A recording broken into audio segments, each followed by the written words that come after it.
नमस्कार दर्शकों, आप देख रहे हैं द न्यूज़ नाउ और मैं हूं रजत वोरा आपके साथ। जम्मू एंड कश्मीर में पहली बार पंचायती राज इंस्टीट्यूशन को स्ट्रॉन्ग करने के लिए, पंचायती राज सिस्टम को पूरी तरह से जम्मू एंड कश्मीर में इम्प्लीमेंट करने के लिए थ्री टायर जो सिस्टम है उसे पूरी तरह से इम्प्लीमेंट करने के लिए डीडीसी इलेक्शन यानी कि ज़िला विकास परिषद के इलेक्शन जो हैं वो होने जा रहे हैं। डीडीसी इलेक्शंस पहली बार जम्मू एंड कश्मीर में होने जा रहे हैं, जिसका मतलब ये है कि उसके लिए तैयारियां भी करनी होंगी, उसके लिए जो सिस्टम है उसे भी तैयार करना होगा, उसके लिए इलेक्शंस किस तरह से होंगे उस पर बातचीत करनी होगी। और इसके अलावा क्या क्या चीज़ें होंगी, कौन उसमें पार्ट ले पाएगा, कौन नहीं ले पाएगा, कौन क्या वो पॉलिटिकल पार्टीज बेसिस पर होंगे, किस तरह से वो सारी चीज़ें, सारी प्रक्रियाएं चलेंगी जम्मू एंड कश्मीर के डीडीसी इलेक्शंस के लिए।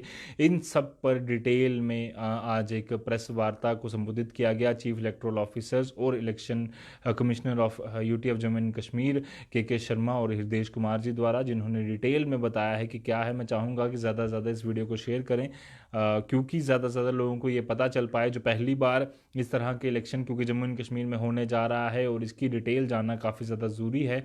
और कई सारे लोग जो हमारे और आपके नुमाइंदे बनकर रिप्रेजेंट भी करने वाले हैं अलग अलग कॉन्स्टिट्यूंसीज़ को, अलग अलग एरियाज़ को, तो उन तक ये जानकारी पहुंचना काफ़ी ज़्यादा ज़रूरी है।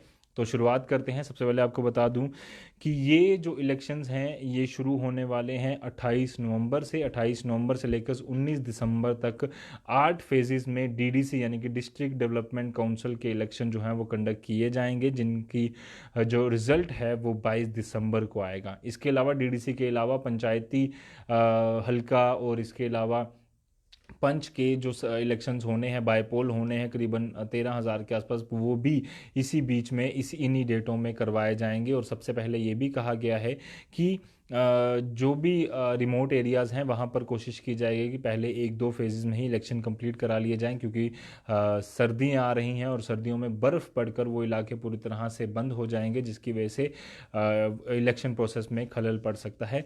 इसीलिए कुछ डेट्स मैं आपके साथ डिटेल में शेयर करूंगा। उससे पहले आपको बता दूं कि कुछ इंतज़ामात इसमें किए गए हैं। सबसे पहले उसमें उससे भी जाने से पहले जो सबसे बड़ी खबर है वो ये है, जो मैंने अपनी कैप्शन में भी आपने पढ़ ली होगी, कि वेस्ट पाकिस्तानी रिफ्यूजीज़ हों या फिर अलग अलग रिफ्यूजीज़ जो जम्मू एंड कश्मीर में तो रहते थे, जम्मू एंड कश्मीर का पार्ट थे कई सालों से, 50 साल से ज़्यादा से। इसके अलावा कई सारे ऐसे लोग जिनके पास जम्मू एंड कश्मीर में स्टेट इलेक्शन, जब स्टेट हुआ करता था जम्मू एंड कश्मीर अब यूटी, उनके अधिकार उनके पास नहीं थे कि वो स्टेट के जनरल इलेक्शंस में पार्टिसिपेट कर पाएँ। बस मसलन के तौर पर पंच सरपंच के इलेक्शन हो गए या फिर एमएलएज के इलेक्शन हो गए, वो पार्टिसिपेट नहीं कर पाते थे।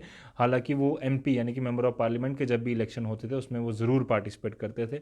तो अब वो सब लोग वोट दे पाएंगे, रिफ्यूजी हर एक व्यक्ति जो है वो वोट दे पाएगा। ऐसा भी पूरी तरह से पहले ही क्लियर हो चुका था, बट अब उस पर मोहर लग गई है क्योंकि एक डिटेल नोटिफिकेशन भी इसमें आ चुकी है। तो आपको भी एक बधाई हो जिन लोगों ने पहली बार वोट करना है, डेमोक्रेसी के प्रोसेस में पूरी तरह से पार्टिसिपेट, हर एक किसी का वोट बने, हर एक कोई जो भी व्यक्ति एलिजिबल है उसे वोट का अधिकार मिले और वो जो है जाकर अपना वोट कास्ट करे डेमोक्रेसी के प्रोसेस में, क्योंकि उसी के लिए आगे जाकर डेवलपमेंट के फैसले उसके रिप्रेजेंटेटिव्स लेते हैं। इसके अलावा कुछ जो इंतज़ामात इसके लिए किए गए हैं, सबसे पहले आपको बता दूं कि 14 सीटें होंगी पर डिस्ट्रिक्ट, 14 मतलब डीडीसीज होंगे, डिस्ट्रिक्ट डेवलपमेंट जो काउंसलर्स होंगे 14 होंगे एक डिस्ट्रिक्ट में, यानी कि टोटल 20 डिस्ट्रिक्ट्स हैं हमारे पूरे जम्मू एंड कश्मीर में। तो 10 जम्मू में, 10 कश्मीर में, 14 एक पर डिस्ट्रिक्ट 14 अगर हुए तो पूरे जम्मू संभाग में 140, कश्मीर संभाग में 140, टोटल मिलाकर 280 जो सीटें हैं वो डीडीसीज की होंगी। इसके अलावा डिलिमिटेशन यानी कि इसका जो प्रोसेस है जी, कौन सी सीट जो है वुमेन के लिए रिजर्व होगी, कौन सी शेड्यूल कास्ट के लिए, कौन सी शेड्यूल ट्राइब के लिए, वो भी डिटेल में बता दी गई है। इसके अलावा अपडेटेड इलेक्टोरल रोल्स पर ये इलेक्शंस करवाए जाएंगे। 5 साल की टर्म होगी जो भी डीडीसी यहाँ पर होगा, यानी कि डिस्ट्रिक्ट डेवलपमेंट काउंसिल, जो भी व्यक्ति अब जीतेगा इलेक्शन, उसकी जो पूरा ये काउंसिल होगी, जो चेयरमैन बनेगा या काउंसलर जो भी बनेगा, वो 5 साल का उसका टेन्योर होगा। बाय इलेक्शंस फॉर बीडीसी, पंच, सरपंच, ये भी उसी टाइम पे करवाए जाएंगे। जिला विकास परिषद सेक्शन 45 अमेंडमेंट, सेक्शन 45 में अमेंडमेंट कर कर ये फैसला जो है वो जम्मू एंड कश्मीर के लिए लिया गया है, ऐसा इन्होंने कहा है। इसके अलावा अब कॉन्स्टिट्यूंसी कैसे डिसाइड की गई है वो थोड़ा समझ लीजिए। म्यूनसिपैलिटी और म्यूनसिपल काउंसिल्स का एरिया को माइनस करके, अर्बन लोकल बॉडीज जिसे कहा जाता है, उसे माइनस करके बाकी का जो रूरल एरिया बचता है उसको 14 पार्ट्स में डिवाइड कर कर उन 14 सीटों को 14 भागों में डिवाइड कर कर जो है वो डीडीसी के इलेक्शंस करवाए जाएंगे। ऐसा इसमें प्रोसेस है। Directorate of rural development Jammu, directorate rural development Kashmir, दोनों ने जो रिकमेंडेशंस दी थी उसका ध्यान खास तौर पर रखा गया है। इसके अलावा आपको बता दूं कि इलेक्टोरल रोल्स जो हैं वो पंचायत हल्का के जैसे पहले थे वैसे ही होंगे, और बाकियों के लिए जो अपडेटेड है वो चलेगा। अगर अभी भी आप लोगों ने, कई लोगों ने रजिस्टर नहीं कराया है, इलेक्टोरल रोल में आप लोग रजिस्टर नहीं है तो अभी भी करा सकते हैं।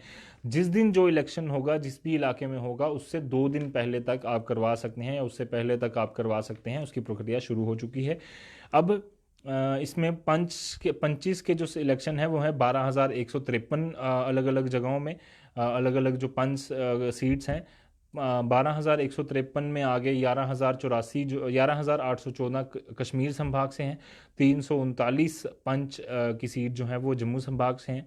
सरपंचिस की अगर मैं बात करूं तो 935 सरपंचिस जो हैं वो कश्मीर संभाग से जो वैकेंट सीटें थी उस पर लड़ा जाएंगे, और 153 सीटों पर चुनाव लड़े जाएंगे जम्मू संभाग में सरपंचिस के। कुल मिलाकर 1,088 सरपंचिस के जो वैकेंट सीट्स हैं उस पर इलेक्शन लड़े जाएंगे।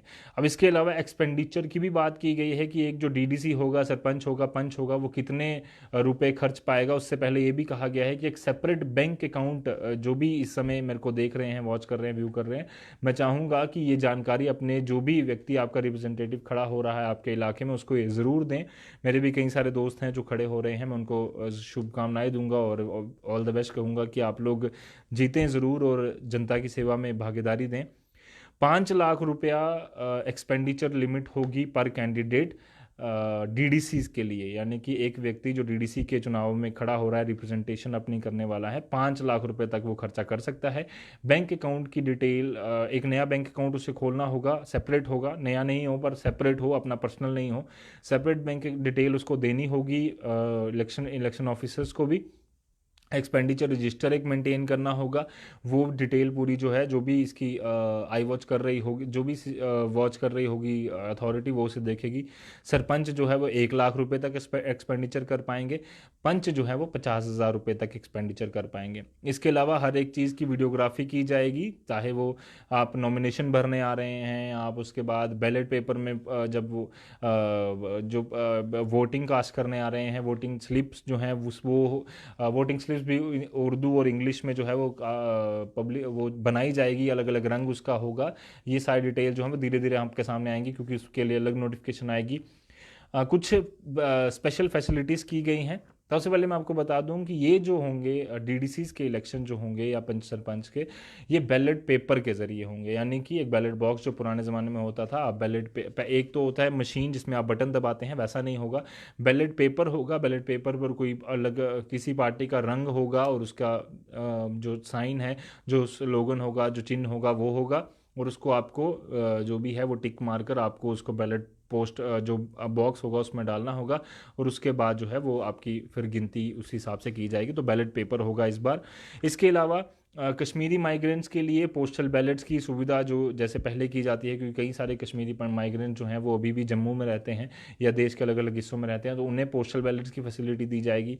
80 साल से ज़्यादा जो उम्र के सीनियर सिटीजन्स जो होंगे वो भी पोस्टल बैलेट की फैसिलिटी ले पाएंगे। इसके अलावा पर्सन विद डिसेबिलिटीज़ या फिर स्पेशली एबल्ड जिन्हें आप कहते हैं, कोविड सस्पेक्ट्स या फिर कोविड पॉजिटिव पेशेंट्स के लिए, यानी कि ये पहली बार ऐसा होगा जबकि कोविड पॉजिटिव, क्योंकि स्थिति ही पहली बार एक्स्ट्राऑर्डिनरी सिचुएशन है, तो कोविड पॉजिटिव पेशेंट्स के लिए, कोविड सस्पेक्ट्स के लिए जो कि क्वारंटीन सेंटर या हॉस्पिटल्स में रह रहे होंगे, उनके लिए भी बैलेट पेपर का इस्तेमाल तो होगा, बट पोस्टल बैलेट का इस्तेमाल किया जाएगा, और उनके लिए स्पेशल इलेक्शंस जो टीमें हैं वो बनाई जाएंगी। मॉडल कोड ऑफ कंडक्ट जो है वो आज से ही, जब ये नोटिफिकेशन दोनों अधिकारियों ने पढ़ी है तो ये तब से ही लागू कर दी जाएगी।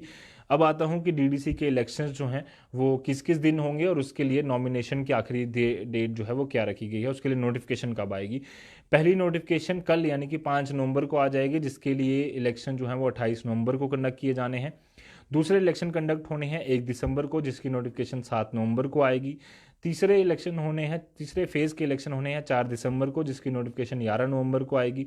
चौथे फेज़ के इलेक्शन 7 दिसंबर को होने हैं, जिसकी नोटिफिकेशन 13 नवंबर को आएगी। पाँचवें फेज़ के इलेक्शन 10 दिसंबर को होने हैं, जिसकी नोटिफिकेशन 16 नवंबर को आएगी। छवें फेज़ के इलेक्शन 13 दिसंबर को होने हैं, जिसकी नोटिफिकेशन 19 दिसंबर को आएगी। सातवें फेज़ के 16 दिसंबर को होने हैं, जिसकी नोटिफिकेशन 19 नवंबर को आएगी। और 19 दिसंबर को होने हैं आखिरी यानी कि 8वें फेज़ के इलेक्शन, जिसकी नोटिफिकेशन 23 नवंबर को आ जाएगी। रिमोट एरियाज़ में पहले होंगे, ये कहा गया है। 7 बजे से लेकर दोपहर के 2 बजे तक आप लोग वोट कास्ट कर पाएंगे, इसकी टाइमिंग रखी गई है। और उसके अलावा अगर कोई भी इलेक्शन इंचार्ज जो वहाँ पर होगा और उसको लगता है कि लाइन लंबी है और 2 बजे के बाद तक कंप्लीट नहीं होगी, तो जितने लोग 2 बजे तक आ जाएंगे उनको ही एंटरटेन किया जाएगा। आप कोशिश कीजिए कि उससे पहले ही वोटकास्ट कर दीजिए। और उन्होंने अधिकारियों ने ये भी कहा कि हमने प्रॉपर अरेंजमेंट किए हुए हैं, क्योंकि कई सारे लोगों को प्रॉब्लम आती है कि उनको पॉपुलेशन ज़्यादा है और कोविड की वजह से, तो इसलिए ज़्यादा इंतज़ाम, ज़्यादा पोलिंग स्टेशंस बनाए जाएंगे, ज़्यादा जो बैलेट बॉक्सेस हैं उनके इंतज़ाम किए जाएंगे, ताकि उनको किस तरह की परेशानी ना हो। इसके अलावा सरपंच पंच की जो रिज़ल्ट होगा, जो वोटिंग की जाएगी उसका रिज़ल्ट जो होगा वो उसी दिन आ जाएगा जिस दिन उनके इलेक्शन होंगे। डीडीसी के जो रिज़ल्ट है, जो 19 दिसंबर को पूरी तरह से प्रक्रिया कंप्लीट होनी है, उनका रिजल्ट जो है 22 दिसंबर को आएगा। यानी कि 22 दिसंबर को ये फैसला होगा कि डीडीसी जो जम्मू एंड कश्मीर में पहली बार बनने जा रही है, वो कौन जीता है, कौन रिप्रेजेंट करेगा अपने अपने इलाके से डिस्ट्रिक्ट्स को।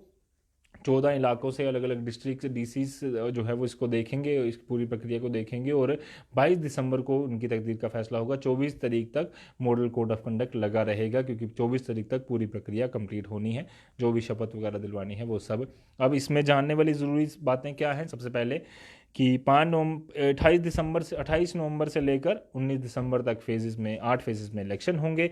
7 बजे से लेकर 2 बजे तक टाइम होगा। सरपंच पंच की जो काउंटिंग है वो उसी दिन हो जाएगी, उसी दिन रिजल्ट आ जाएगा। डीडीसीज की जो काउंटिंग है वो एक पर्टिकुलर जगह में रखी जाएगी, जहाँ जहाँ भी अलग अलग इलाकों में होगी, उनकी जो काउंटिंग है वो 22 दिसंबर को होगी। उसी दिन रिजल्ट प्रोबेबली मोस्ट पॉसिबली आ जाएगा। कोविड पॉजिटिव, कोविड सस्पेक्ट्स के लिए स्पेशल टीमें बनाई जाएंगी, ताकि सोशल डिस्टेंसिंग के नॉर्म्स का पालन करने के साथ साथ जो भी प्रिकॉशंस बताए जाएंगे उसका पालन हो और सारी प्रक्रिया पूरी हो, वो लोग वोट भी कास्ट कर पाए। मॉडल कोड ऑफ कंडक्ट जो है वो कल से लग गया है।